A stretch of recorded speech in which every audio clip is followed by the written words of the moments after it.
आज हम chapter start करेंगे टिश्यू, जिसका नाम है, और ये इम्पोर्टेंट चैप्टर है एनसीईआरटी के हिसाब से। अगर इसको हम नोट्स में देखें तो बहुत ही लंबा हो जाता है, ये कम से कम 8 से 10 पेजों का तो हो ही जाता है, और उसमें भी हमें कुछ समझ में नहीं आता, ऐसा लिखा रहता है। लेकिन आज आपके लिए मैं लाया हूँ बिल्कुल 4 ही पेजेस में ख़त्म होने वाला ये चैप्टर। कुछ इसमें 2 पेजेज हैं जो दूसरे चैप्टर से हम कंफर्म क्लियर कर लेंगे, इसमें मैंने ऐड नहीं किया है क्योंकि एनसीईआरटी में भी वो अलग चैप्टर में दे रखे हैं।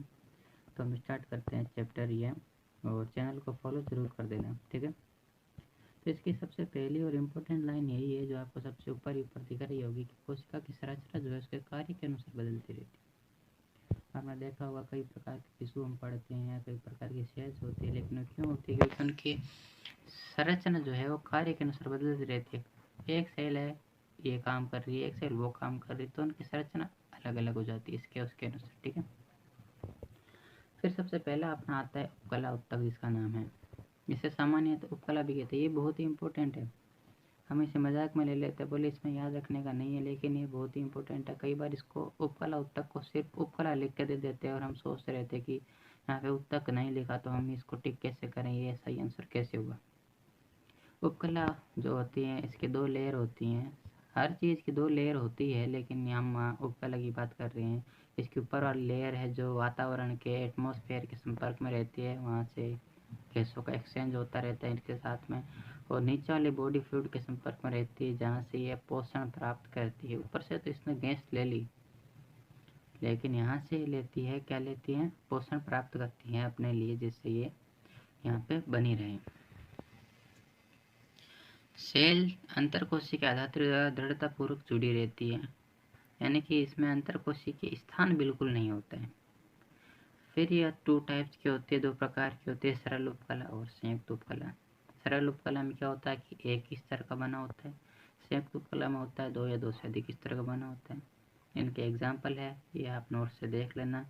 नोट्स आपको जो है टेलीग्राम चैनल पे प्रोवाइड करवा दी जाएंगे, और टेलीग्राम चैनल का जो लिंक है वो डिस्क्रिप्शन में मैंने दे रखा है, तो ज्वाइन ज़रूर कर लेना आप लोग, बिल्कुल फ्री में ज्वाइन हो जाओगे आप। और जितने भी मैं यहाँ पे वीडियो बनाता हूँ इनके नोट्स आपको वहाँ पे फ्री में मिल जाएंगे, और कुछ क्वेश्चन भी मैं वहाँ पे प्रोवाइड करवा दूँगा। कोशिकाओं की संरचना के आधार पर उपकला उत्तक 3 प्रकार का होता है। उपकला उत्तक जो होता है 3 प्रकार का होता है। सबसे इम्पोर्टेंट है किस आधार पे होता है ये, तो कोशिका की संरचना के आधार पे होता है। सबसे पहला सरल उपकला। सरल उपकला भी कई टाइप्स का होता है, उसमें पहला आता है सल्की उपकला का नाम है। सल्की उपकला में क्या होता है कि सरल सल्की उपकला इसको बोलते पूरा नाम। सरल का मतलब है कि एक ही स्तर से बना होगा, और सल्की मतलब चपटी कोशिका होगी। तो पहली लाइन तो इसके नाम से क्लियर हो गई। फिर दूसरा आता है कि काम क्या करती है, तो काम इसका है विसरण में सहायता करती है। और फिर तीसरा कि प्रेजेंट का होती है, जहाँ पे विसरण होगा वहीं पे उपस्थित होगी। विसरण कहाँ होता है? रुधिर वाहिनियों एवं वायु कोश में होता है। वायु कोश यानी कि हमारे फेफड़ों में जो उपस्थित वायु कोश है वहाँ से और रुधिर वाहिनियों के बीच में गैसों का एक्सचेंज होता रहता है। CO2 यहाँ से जाती है और रुधिर वाहिनियों से CO2 जाती है, वायु कोश से है O2 ऑक्सीजन रुधिर वाहिनियों में जाती है, जिससे वो टिश्यू तक पहुँच पाती है। फिर आता है अपना सरल उपकला में घनाकार उपकला। घनाकार में भी सबसे पहली लाइन बिल्कुल सिंपल है, घन के आकार की होती है और एक परत से निर्मित होती है। फिर वही उसके काम आते हैं, और प्रेजेंट का होती है वो लिखा है, ये यहाँ पे भी लिखा है, ठीक है। तो ये काम 2 काम करती है, श्रवण का भी करती है और अवशोषण का भी करती है। श्रवण वाली उपस्थित होती है ग्रंथियों की वाहिकाओं में, अवशोषण वाली प्रेजेंट होती है नेफ्रॉन्स में। फिर नेफ्रॉन्स में एक मॉडिफिकेशन आता है।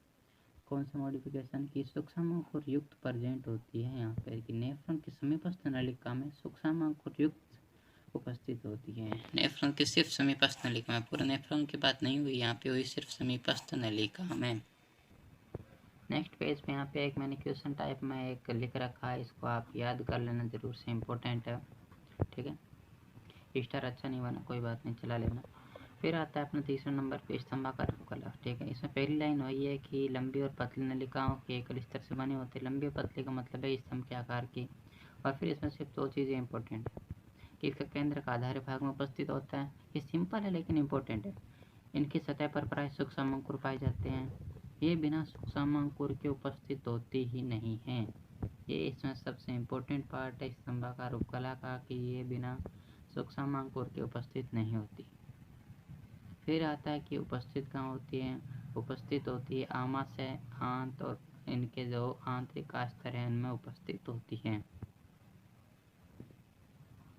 श्रवण और अवशोषण का काम करती है, ये इम्पोर्टेंट ज़्यादा नहीं है।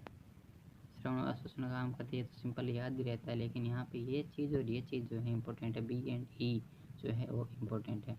फिर जो घनाकार और स्तंभाकार कोशिकाओं के ऊपर पक्षमाप पाए जाते हैं तो उन्हें पक्षमापी उपकला कह देते हैं। पक्षमापी उपकला वैसे कोई नया उपकला नहीं है, इनके ऊपर जो है घनाकार स्तंभाकार के ऊपर पक्षमाप पाए जाते हैं, क्योंकि अवशोषण का काम करते हैं और पक्षमाप जो है अवशोषण का क्षेत्र बढ़ा देते हैं, वही सब काम करते हैं, वो पक्षमापी उपकला हो जाते हैं। ये लाइन इंपॉर्टेंट नहीं है, बस ऐसे कि आपका डाउट क्लियर हो जाए कि पक्षमापी उपकला नहीं बताया मैंने, तो वो बात नहीं है, मैंने बता दिया। पक्षमापी उपकला का काम भी यहाँ पे मैंने बता दिया कि श्लेष्मा व कणों को निश्चित दिशा में गमन करवाते हैं। ये बस गमन का काम करता है और कोई काम नहीं करता। वो जहाँ पे प्रेजेंट होगा वहाँ पे गमन होगा, मतलब जहाँ गमन होगा वहाँ पे प्रेजेंट होगा। ये यहाँ प्रेजेंट होता है फैलोपियन ट्यूब यानी कि गर्भाशय नलिका में, और ब्रोंक्यूल्स यानी कि श्वास नलिका में उपस्थित होते हैं। फिर आता है ग्रंथिल उपकला। ग्रंथिल उपकला भी कोई अलग उपकला नहीं है, वही मॉडिफिकेशन है कि स्तंभाकार और घनाकार कोशिकाओं में श्रवण की विशेषता होती हमें पता है, तो बस वही ग्रंथिल उपकला हो गया। अभी ग्रंथिल उपकला दो प्रकार का होता है, एक कोशिक और बहुकोशिक। एक कोशिक जो है गोबलेट्स है, जिसे हिंदी में कलश कोशिका बोलते हैं, आमाशय में उपस्थित होती है, वहाँ उपस्थित होता है। और बहुकोशिक हमारी लार ग्रंथि इसका एग्जाम्पल है। फिर यहाँ पे बहिस्रावी और अंतःस्रावी ग्रंथियों के बारे में कुछ बता रखा है, ये लोग आप नोट से बिल्कुल क्लियर कर लेना। फिर नेक्स्ट पेज पे अपना संयुक्त उपकला आता है। ठीक है, संयुक्त उपकला में कुछ बातें आपको यहाँ पे दिख रही होगी जो आपको बिल्कुल याद करने की है ही नहीं, इसलिए तो मैं ऐड भी नहीं कर रहा था, लेकिन मैं ऐड इसलिए कर रहा था क्योंकि भूला भटका एक आध क्वेश्चन इनमें से अगर आ जाए तो आप लोग ये नहीं बोलो कि मैंने बताया नहीं। इसको एक बार पढ़ लेना, याद नहीं रहे तो बिल्कुल अच्छी बात है कि याद नहीं हुआ, बहुत अच्छी बात है। इसमें याद रखने की बस तीन ही चीज़ है कि उपकला उत्तक में तीन प्रकार की संधियाँ उपस्थित होती है। संधियों के नाम और इनके जो काम है आपको याद करने हैं। सबसे पहला है दृढ़ संधि। दृढ़ संधि क्या करती है कि कोशिका द्रव के आदान प्रदान को रोकता है, कि बिल्कुल रोक ही देता है, जैसे कि लॉकडाउन हो गया है, कोई लॉकडाउन लगा देता है दृढ़ संधि दृढ़ता के साथ। आसंधि संधि है जो कोशिका द्रव को एक दूसरे से जोड़ने का काम करती है। और अंतराली संधि है, कोशिका द्रव को जोड़ती तो है लेकिन साथ में आयन, छोटे अणु और कभी कभी बड़े अणुओं का भी स्थानांतरण कर देती है। आसंधि सिर्फ जोड़ती है, अंतराली जोड़ने के साथ कुछ स्थानांतरण भी कर देती है। फिर अगर नीचे हम जाएँ तो संयोजी उत्तक आता है। संयोजी उत्तक की कोशिका जो है रूपांतरित पॉलीसेकेराइड का श्रवण करती है जो मैट्रिक्स का निर्माण करती है।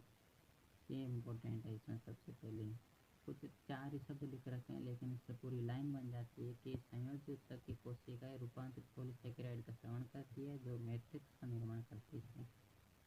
संयोजी उत्तक जो है हमारे जो इंग्लिश में कनेक्टिव टिश्यू बोलते हैं, कनेक्टिव मतलब जोड़ने वाला होता है, और ये हमारे शरीर में जोड़ने का काम करता है, क्योंकि हमारा शरीर हर कहीं पे हर कोशिका एक दूसरे से जुड़ी रहती है, इसलिए ये बहुतायत में उपस्थित होता है और उत्तकों व अंगों को जोड़ता है। ये तो हमने बता ही दिया। इसमें कोमल हार्ड दोनों प्रकार के उत्तक उपस्थित होते हैं। इसमें ये वाली लाइन जो है इम्पोर्टेंट है। रक्त को छोड़कर सभी संरचनात्मक तंतु का निर्माण करते हैं, जिसे कोलेजन या इलास्टिन कहते हैं। इसका मतलब है कि संयोजी उत्तक भी रक्त भी संयोजी उत्तक का पार्ट होता है, लेकिन संयोजी रक्त जो है कोलेजन और इलास्टिन तंतुओं का निर्माण नहीं करता, और बाकी जितने भी संयोजी उत्तक होते हैं वो कोलेजन तंतु और इलास्टिन तंतुओं का निर्माण करते हैं। फिर इनका काम दे रखा है कि बिल्कुल सिंपल सा काम है, ये उत्तक को शक्ति, प्रत्याशा, लचीलापन प्रदान करते हैं, और कोई काम है ही नहीं। अब जब किसी को जोड़ दिया तो शक्ति तो उसको मिलेगी ना, एक से भले दो शक्ति उनकी बढ़ गई। प्रत्याशा ये लचीलापन बढ़ा देते हैं, प्रत्याशा बढ़ा देते हैं जोड़ की किसी भी। फिर आते हैं अपने संयोजी उत्तक जो है दो प्रकार का होता है, ढीला संयोजी उत्तक और सघन संयोजी उत्तक होता है। सघन अपने पीछे वाले पेज पे, ढीला संयोजी उत्तक यहाँ पे दे रखा है। ढीले संयोजी उत्तक क्या होता है कि कोशिका और तंतु में ढीले जुड़े, नाम से पता चल रहा है कि ढीले संयोजी उत्तक ढीले जुड़े होंगे, लेकिन कौन कौन ढीले जुड़े होंगे? कोशिका और तंतु। मैट्रिक्स तो आपको पता है, लेकिन ये याद रखें कोशिका और तंतु जो धीरे धीरे रहते हैं। जैसे एग्जाम्पल भी है त्वचा ग्रंथि का उत्तक, इसका एग्जाम्पल है जो त्वचा के नीचे उपस्थित रहती है। फिर अपना आता है कि ढीले संयोजी उत्तक भी 2 प्रकार के होते हैं। प्रकार में प्रकार दूसरा रखा है यहाँ पे। फर्स्ट है जिसमें एरियोलर टिश्यू। एरियोलर टिश्यू जो है इसमें 2 बातें लिख रखी थी। उपकला के लिए आधारित ढांचे का निर्माण करती है। उपकल उत्तक जो हमने सबसे फर्स्ट में पढ़ा था वो उपकल उत्तक, उसके लिए आधारित ढांचे का निर्माण करती है। और फिर आता है कि इसमें तंतुकोरक और मांसपेशी और रहित कोशिकाएं उपस्थित होती हैं। इसमें तंतुकोरक जो है हिंदी टर्म है, लेकिन ये इसका मतलब हम नहीं समझ पाते। इसका मतलब है तंतु को उत्पन्न करने वाला, जो तंतु को उत्पन्न करता है वो तंतुकोरक होता है। फिर आता है वसीय उत्तक। वसीय उत्तक कोई मतलब इसमें क्या याद रखोगे तुम, ये त्वचा के नीचे स्थित होता है, ये याद रखो होता है और भाषा को समझाने के लिए विशिष्टीकृत होता है, इसलिए इसका नाम वसीय उत्तक हो गया। बस इतना ही बात है। फिर आता है सघन संयोजी उत्तक। सघन संयोजी उत्तक, सघन संयोजी उत्तक सबसे पहले इसकी बात है तंतु और कोशिका मैट्रिक्स में यानी कि सघनता से जुड़ी रहती है। तंतु और तंतुकोरक के अभिविन्यास के आधार पर 2 प्रकार के होते हैं, तंतु और तंतुकोरक। तंतु तो बच्चा हो गया, तंतुकोरक उसकी मम्मी हो गई, यानी कि तंतु को उत्पन्न करने वाली, यानी कि मम्मी और बेटे के आधार पर ये 2 प्रकार के होते हैं। फिर सबसे पहला इसमें नियमित सघन संयोजी उत्तक और दूसरा है अनियमित सघन संयोजी उत्तक। हम पहला पढ़ेंगे नियमित वाला। नियमित में क्या होता है कि बेटा और मम्मी समांतर विन्यास में उपस्थित हैं, समांतर विन्यास में उपस्थित हैं। ये इसमें भी 2 प्रकार के आ जाते हैं, कंडरा और स्नायु। कंडरा और स्नायु में क्या होता है कि पेशियों को अस्थि को अस्थि से जोड़ने वाला सिस्टम रहता है और ये सबसे मतलब कंफ्यूज कर देने वाला रहता है। इसके लिए मैंने आपको एक ट्रिक बता देनी है। ये ट्रिक है स्नायु के लिए आपको बताऊंगा, जिससे आपको कंडरा भी याद हो जाएगी। स्नायु में एक कॉम्बिनेशन बनता है 3, 3 एंड 3 का, ठीक है। ये कॉम्बिनेशन आपको याद रखना है। कौन सा कॉम्बिनेशन है कि स्नायु जो है, स्नायु में 3 वर्ड होते हैं, first, second and third 3 word है इसमें भी। अस्थि में भी 3 वर्ड है और अस्थि में भी 3 वर्ड है, वही अस्थि आ गया। तो ये 3 का बनेगा कॉम्बिनेशन और ये कॉम्बिनेशन बनेगा। कंडरा में 4 शब्द है, इसलिए ये शुरुआत से गलत हो गया। 4 वाले में कॉम्बिनेशन बनाना नहीं। 4 वाले में क्या है, 4 वाले में 3 तो आ रहा है, लेकिन साथ में 2 भी आपको उठा के रख देना है। यानी कि कंडरा में अस्थि तो आ रही है, लेकिन आपको पेशी भी रख देनी है। स्नायु 3 वर्ड का है, तो इसमें सिर्फ 3 वर्ड वाले ही रखे जाएंगे। 3 वर्ड वाले कौन से, जैसे अस्थि, तो इसमें स्नायु में अस्थि और अस्थि के साथ अस्थि ही रखनी है, यानी कि स्नायु अस्थि को अस्थि से जोड़ता है और कंडरा पेशियों को अस्थि से जोड़ता है। ये इंपॉर्टेंट बात है, ये कंफ्यूज कर देने वाली बात है और ये सबसे ईजी भी है। कंडरा में एक और इम्पोर्टेंट बात है जो कि एनसीईआरटी ने दे रखी है, हमें पढ़नी होगी। इसमें है कि कोलेजन तंतु प्रतिरोधक क्षमता प्रदान करता है, जिससे ये टूटता नहीं है, यानी कि मजबूती प्रदान कर देता है। प्रतिरोधक क्षमता तो प्रदान करता है, एनसीईआरटी में यही लिख रखा प्रतिरोधक क्षमता, लेकिन किसके प्रति, यानी कि टूटने के प्रति प्रतिरोधक क्षमता प्रदान करता है। ये किसी रोग या बीमारी की बात नहीं कर रहा है कि इसको कोरोना नहीं होगा, इसको स्वाइन फ्लू नहीं होगा, ऐसा नहीं है। यहाँ पे दे रखा कि टूटने के प्रति प्रतिरोधकता प्रदान करता है, जिससे मजबूत हो जाती है। फिर नीचे आता है अपना अनियमित सघन संयोजी उत्तक। अनियमित में क्या होता है कि मम्मी बेटे से अलग रह रही है, बेटा मम्मी से अलग रह रहा है, यानी कि साथ में नहीं है, और इसका उदाहरण है हमारी स्किन। फिर हम आते हैं कि विशिष्ट संयोजी उत्तक में, ये जो उपास्थि और अस्थि है, नीचे अस्थि आपको दिख रही होगी ये वाली, ये दोनों जो है विशिष्ट संयोजी उत्तक के पार्ट है। मैंने यहाँ लिखना भूल गया विशिष्ट संयोजी उत्तक, ठीक है, कोई बात नहीं लिखा तो। और हम पहले पढ़ेंगे उपास्थि। उपास्थि होती है अंतराकोशिकीय पदार्थ, उपास्थि का ठोस होता है, ठोस तो होना ही है, ये कोई इम्पोर्टेंट बात नहीं है, लेकिन एनसीईआरटी में लिख रखी है तो मैंने भी ऐड कर दी। मैंने एनसीईआरटी से बाहर कुछ भी ऐड नहीं किया हुआ है और एनसीईआरटी में जो है वही यहाँ पे लिख रखा है, और खूब सारी बातें एनसीईआरटी की मैंने हटा भी रखी है जिसमें से क्वेश्चन नहीं आते हैं, इसलिए ये मेरे को कम पेजेस में अवेलेबल हो गया और आपको भी। फिर सेकंड बात है कि संपीड़न रोधी। अब यार कठोर है तो यार संपीड़न रोधी तो होगा ही, ये भी कोई बात नहीं है। अस्थि से हम सबसे पहले हमारे माइंड में आता है बोन, यानी कि हड्डियाँ, तो हड्डियाँ संपीड़न रोधी होगी और ठोस भी होगी।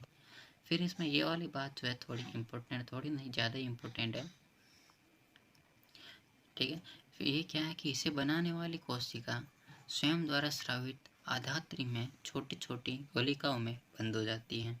यानी कि जो सेल उपस्थिति को बना रही है वो खुद पैक हो जाती है। क्यों पैक होती है, इसके खूब रीजन हो सकते, नहीं भी हो सकते, इसकी मर्जी उसकी मर्जी है, हमें ज़रूरत नहीं। एनसीईआरटी में ये लाइन लिख रखी है कि इनको बनाने वाली सेल है छोटी छोटी गोलिकाओं में बंद हो जाती है।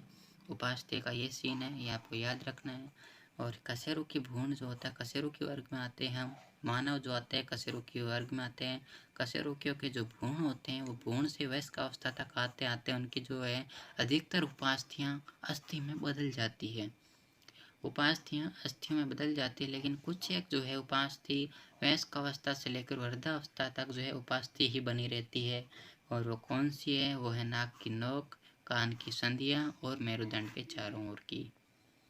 ये तीन ही है इसमें नाम आते हैं जो उपास्थि लंबे टाइम तक हमारे बनी रहती है। फिर हमारे आते हैं यहाँ पे अस्थि। अस्थि में इम्पोर्टेंट बात है कि खनिज युक्त ठोस संयोजक है। ठोस तो उपास्थि भी है, लेकिन अस्थि में अलग क्या है कि खनिज युक्त ठोस होती है। उपास्थि भी ठोस है लेकिन अस्थि, ठीक है। और फिर आता है कि इसके आधात्री कोलेजन रेसे और कैल्शियम द्वारा निर्मित होती है। इससे क्या होता है, इससे इसको एक्स्ट्रा मजबूती मिल जाती है। ये जो है उपास्थि से अस्थि, जो अस्थि हम पढ़ रहे हैं अस्थि, ये ज़्यादा मजबूत होती हैं उपास्थि से, क्योंकि ये कोलेजन रेसे और कैल्शियम द्वारा निर्मित होती हैं। अस्थि क्या करती है, अपने कोमल अंगों को सुरक्षा और सहारा प्रदान करती है। आधात्री अस्थि जो है, अस्थि प्रेजेंट होती है अपने स्वयं अस्थि को जो सेल बनाती है वो छोटी छोटी गोलिकाओं में बंद हो जाती है। लेकिन सॉरी मैंने गलत बोल दिया। उपास्थि को जो सेल बनाती है वो खुद के द्वारा छोटे छोटे गोलिकाओं में बंद हो जाती है, लेकिन अस्थि को जो सेल बनाती है वो रिक्तिका में उपस्थित रहती है, कहीं गोलिका में बंद नहीं होती। रिक्तिका भी एक प्रकार का गोला ही होता है, मतलब एक प्रकार का स्पेस रहता है, लेकिन वो बंद नहीं होती है उसमें, ठीक है। लेकिन यहाँ पे आपने देखा होगा कि सहारा प्रदान करते हैं। सुरक्षा तो ठीक है, सुरक्षा मान लिया, जैसे कि हमारे फेफड़ों को पसली पंजा सुरक्षा देता है, लेकिन सहारा किस प्रकार देते हैं। सहारा अस्थि जो है पेशी उत्तक के साथ मिलकर सहारा देती है। पेशी उत्तक में नेक्स्ट पेज पे आपको बताऊंगा के साथ मिलकर सहारा देती है, यानी कि एक जगह उसको फिक्स कर देती है कि बॉडी, हम चाहे भागे दौड़े उठे बैठे, लेकिन ये जो है पार्ट इनको अस्थि है जो पेशी उत्तक के साथ मिलकर इनको एक जगह पे बाइंड कर देती है, बांध देती है, जिससे ये हिल नहीं पाते हैं, वहाँ से सहारा दे देती है इनको। अस्थि जो होती है अगर कंकाली पेशी के साथ ये मिल जाए तो ये हम गति कर सकते हैं, ये नहीं हम गति कर सकते हैं। अस्थि कंकाली पेशी के साथ मिलेगी तो हम गति कर सकते हैं। देखो नेक्स्ट पेज पे अपने पेशी उत्तक सबसे ऊपर ही ऊपर लिख रखा मैंने आपको, जैसे बताया था। पेशी उत्तक क्या होता है, लंबे और बेलनाकार होते हैं, बेलनाकार तंतुओं से निर्मित होते हैं और समांतर व्यवस्थित होते हैं। इनकी व्यवस्था के लिए लिख रखा कि समांतर व्यवस्थित होते हैं। और ये इनके जो छोटे तंतुओं से निर्मित होते हैं उनको मायोफाइब्रिल बोलते हैं। ये को एनसीईआरटी में लिख रखा है, आपको याद रखना है बिल्कुल। और ये अंगों की स्थिति को संभाले रखता है। अभी मैंने बताया था कि अस्थि और पेशियों तक मिलकर अंगों को सहारा देते हैं, इनको बांध देते हैं, तो वही स्थिति को संभाले रखते हैं, वही हो गया, ठीक है। फिर इसमें कि कंकाली पेशी, चिकनी पेशी, हृदय पेशी, इनमें कुछ अंतर दे रखे हैं। अंतर में कुछ ट्रिक है नहीं, कुछ समझाने का है नहीं, फिक्स चीज़ें हैं सारी की सारी, आपको याद ही करनी है। अगर इनमें कुछ डाउट आ रहा है आपको तो आप कमेंट सेक्शन में कमेंट करके बता। फिर आता है तंत्रिका उत्तक। तंत्रिका उत्तक में सबसे पहली लाइन आती है अपने कि तंत्रिका तंत्र की संचार इकाई होती है। संचार इकाई का मतलब होता है कि तंत्रिका उत्तक जो है, तंत्रिका तंत्र जो है तंत्रिका उत्तकों से मिलकर बना होता है। खूब सारे तंत्रिका उत्तक अगर मिल जाते हैं तो तंत्रिका तंत्र का निर्माण करते हैं। इसमें आता है न्यूरोगिलियल सेल के बारे में दो बातें आती है, ये इसमें इम्पोर्टेंट होती है और आपको याद रखनी है। न्यूरोगिलियल सेल जो होती है इसको हिंदी में अगर ज़्यादा से ज़्यादा हो जाए तो न्यूरोगिलियल कोशिका बोल देंगे। इसके अलावा कोई और वर्ड मुझे नहीं मिला इसके लिए, और एनसीईआरटी में भी यही लिख रखा है। इसमें है कि तंत्रिका तंत्र को संरचना प्रदान करता है। न्यूरोगिलियल सेल जो होता है इसको संरचना देता है और तंत्रिका कोशिका को सहारा और सुरक्षा देता है। ये इम्पोर्टेंट लाइन है, क्वेश्चन आने की संभावना है इसमें नीट में। और फिर इसके नीचे आता है लास्ट लाइन है जो हमारे चैप्टर की तंत्रिका उत्तक की सबकी, तो कि तंत्रिका उत्तक का आयतन के अनुसार आधे से ज़्यादा हिस्सा बनाती है न्यूरोग्लियल सेल, यानी कि अगर आयतन हम तंत्रिका आयतन लें, तंत्रिका ऊतक का हम आयतन अगर चेक करें तो उसमें हमें मैक्सिमम न्यूरोग्लियल सेल ही मिलेगी। तो ये हमारा हो जाता है कंप्लीट। प्लीज़ चैनल को फॉलो कर देना, वीडियो को लाइक कर देना और टेलीग्राम चैनल डिस्क्रिप्शन में लिंक है, वहाँ से ज्वाइन हो जाना। और अगर आप नाम सर्च करके टेलीग्राम का ज्वाइन होना चाहते हो कि हम ऐप से नाम सर्च करके ज्वाइन हो जाएंगे, तो बच्चों आपको बेटा नहीं मिलने वाला, कुछ भी नहीं मिलने वाला है।